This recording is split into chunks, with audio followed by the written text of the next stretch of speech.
Hello, this is a video on the third class, temperaments, a very important step, the first step, at least conceptually, of the judgment of a natal chart. In fact, we calculate things before the temperament, but that's the first part of the actual judgment. That's where we must begin. In this class, I'll try to explain what they are. Most people know what they are, or at least know that they exist.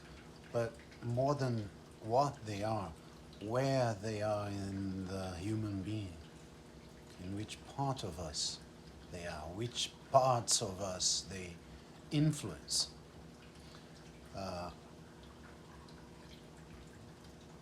And talk about a bit on the nature of the division between the temperaments, because it's not really a division. We're not talking about four types.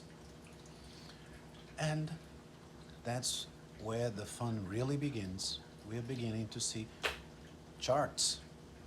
It's a very basic step in the judgment, but to anyone out there that has never used temperaments, you would be surprised of how much we are able to learn from the person if the temperament is really unbalanced. So if the person has a really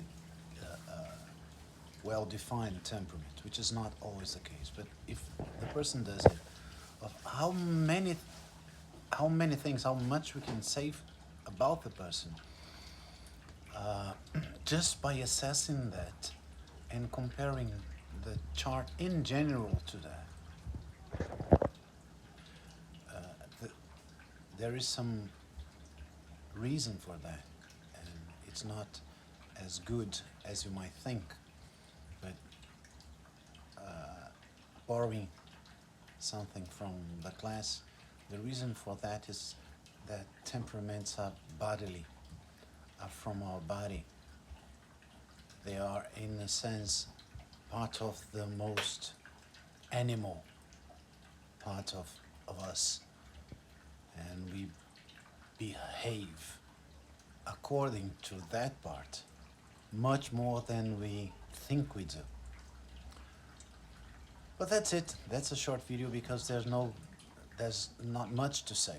I'll present the temperaments, then present how I calculate them, present how I use them, and then use them with you.